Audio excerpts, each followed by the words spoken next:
Hey, what's going on, everybody? Welcome back to another video.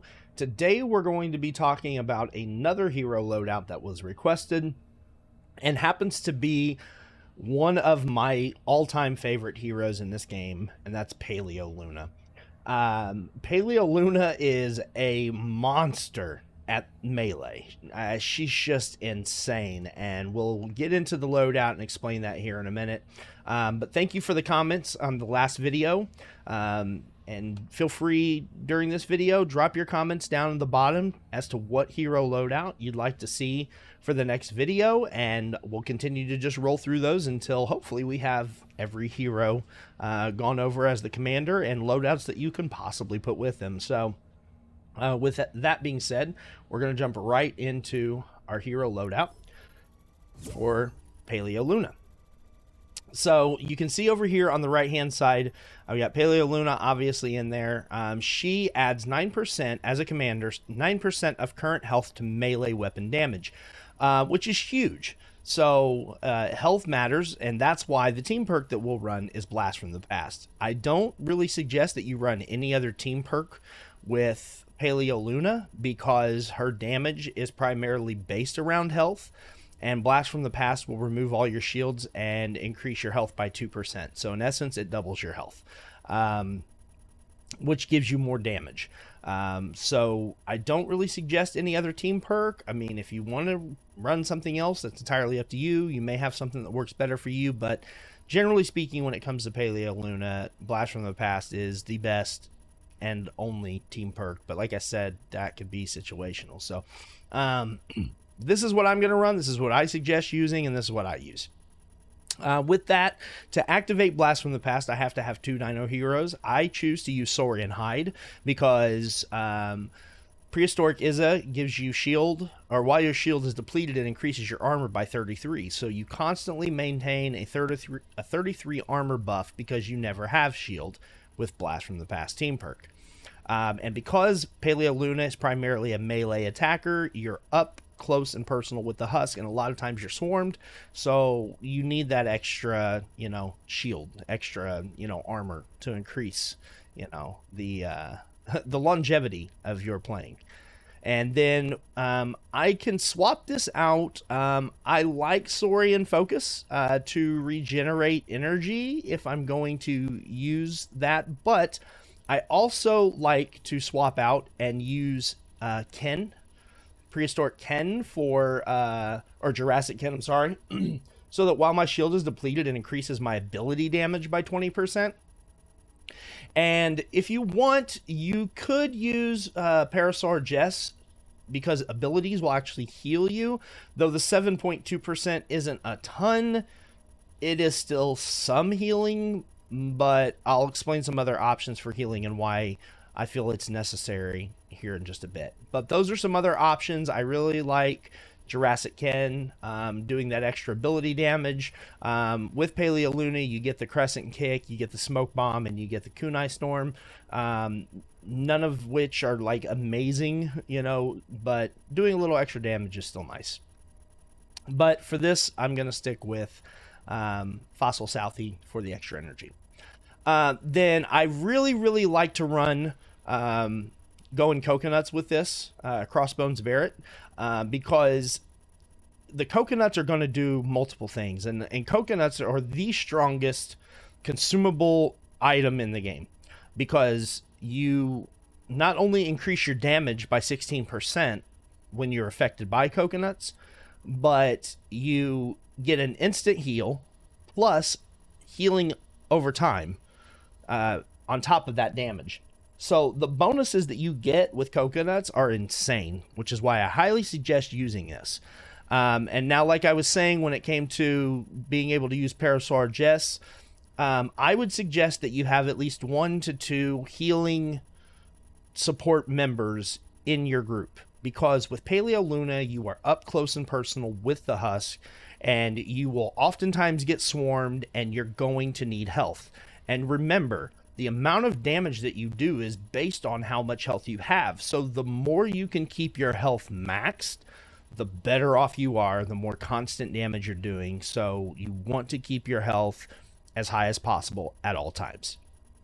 So I really enjoy using going coconuts, and I'll show some footage of using the coconuts and why it makes sense to do that here when we get into some actual gameplay. Then I really like using Varsity Hero for fumble. You can use Breakbeat Wildcat if you would like. The problem with this, though, is you have to eliminate 10 enemies in 9 seconds. I would say use Breakbeat Wildcat if for her battle beat if you are doing, you know, early twine to mid twine missions. If you're a higher power level, you know, like 130, and you're running power level 108s, 116s or something, because you're going to go through them pretty quickly. But if you are going against 160s and you're, you know, running with just you and a friend or something like that, I would really suggest sticking with Varsity Hero, because with each elimination you have a chance to fumble a football, and that fumble is going to automatically give you Rock and Riff, and it's not tied to how many you can kill in a certain amount of time, which can sometimes be difficult, especially if you're getting hit by, you know, a lot of Husky Husk or something at a time. So that's something to consider as well. And then I really like using Whiteout Fiona for her anatomy lessons, which increases critical rating of swords, axes, and scythes by 15. Absolutely love this one. Whiteout Fiona is, I think, still out there as of today. I'm not too sure. She may be gone. So if she's still out there, pick her up, hit the road, and grab that. But I actually think she's gone. I think that was last week, and Fossil Southie's out now, so I don't know. But if you have her, use her. I would highly suggest using her. You don't have to. There are other options out there. Like I said, let's go through a couple of the other options. You could use Swordmaster Ken, which is really good as well. Where is he at? Wait, there he is. During Shadow Stance, it increases sword damage by 25%. So as long as you're using a sword, which I highly recommend, and we'll talk about the weapons that I would recommend using for Paleo Luna, I really like Swordmaster Ken, because he's giving you that 25% constant damage as long as, you know, damage buff as long as you're in Shadow Stance. So that is a good one.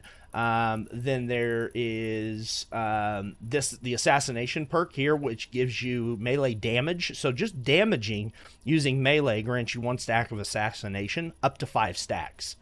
And assassination lasts for 5 seconds and increases melee weapon damage by 4.5%. So this is going to give you a 20... What is it? If my math is right, it's going to be 27.25 or something. I don't know. It's like 27% damage buff. So just do the math. I'm not going to do the math, but it's over 20%. Obviously, 5 times 4 is 20. So there you go. And then 5 times 5 is 25. So add that 2 is 22. Sorry, not 27. It's 22 and 23% roughly. Sorry. I'm mathing. It's crazy. So anyway, it's still greater than 20%, so it's really good. Swordmaster Ken is probably the better option, because it's 25 constantly, whereas this is a little less than 25, but it does happen all the time. I like Swordmaster Ken, but that's just me.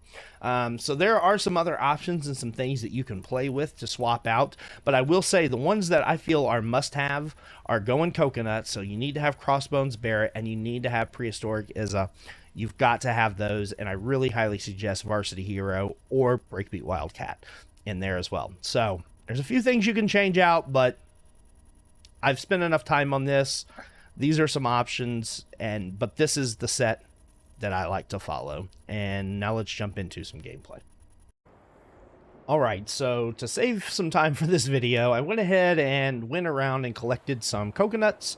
You can get coconuts by just searching things on the map, so I highly suggest, if you're running Paleo Luna with the going coconuts, that you go around, search some things, and try to get you some coconuts built up before you go into any big battles. So, talking about the weapons that we're using, I'm going to show you, for those that can't use or don't have mythic weapons, I would prefer using the Ravager. This is my all-time favorite melee weapon. I use triple attack speed and crit damage on it with energy element, and that's what I would suggest using. However, for this, I'm going to use my Spectral Blade that has water. It's got triple attack speed and crit damage on it as well, but it has water. I'm not going to reperk it. I would say if this is the only one that you have, I would at least run energy on it, or if you have enough reperk, change it for the seasons, which right now water works fine because most of the husk elements are fire. So, but we'll use this one just to kind of show you. And I found an encampment here, so we'll trigger this encampment and give it a go. It already fumbled a football, so I'm going to leave that football there. I'm going to go ahead and eat a coconut, get that health, and just start demolishing these guys. Be sure you keep your coconuts going. Get that extra health.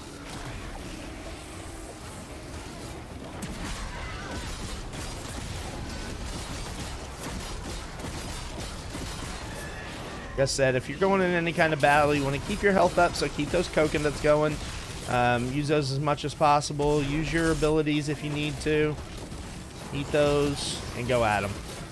That 16% buff is going to be great. The other thing I like about the Spectral Blade is the heavy attack, being able to quickly get to Husk and not have to wait like that.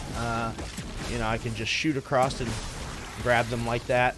It does a lot of damage. And if this guy doesn't stop hitting me, that knocked him, and there we go. So there you go. There's that. It's super simple.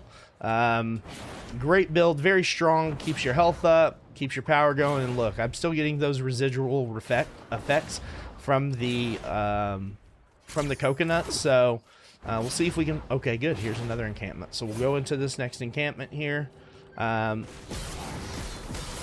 We fumbled the football, 2 footballs, so we're going to go ahead and eat our coconuts, hit the football, and go at it. Just melt it's like butter. Eat another coconut. At it. Just eat a couple coconuts, get back up to max, and just deal that heavy damage.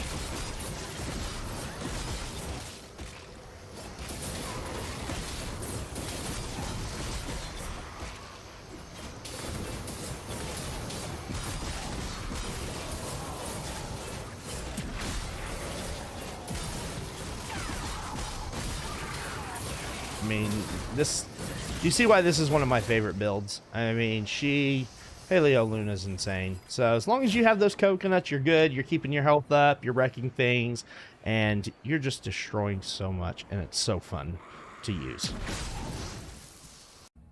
Alright everyone, so that is the Paleo Luna build that I use, and like I said, depending on the situation, there's different variations for it as to what survivors I'll put in the loadout, you know, to meet the mission. So there's no set, you know, survivor loadout that is just the best. And be wary of anyone that says, hey, this is the best loadout, or this is the best weapon, these are the best perks. No, there's no such thing of that in this game, because everything relies on something else. You know, heroes play a factor into the weapons, weapons play a factor into the heroes, and survivors factor into both, and there's just so many variables to it. So don't be fooled when people try to bait you in by saying this is the best. That's you know, it depends. You know, it's situational, and it depends on playstyle and so many different things. So I hope I've given you some options here for you to consider, and you can find something that works well for you. If you have any questions,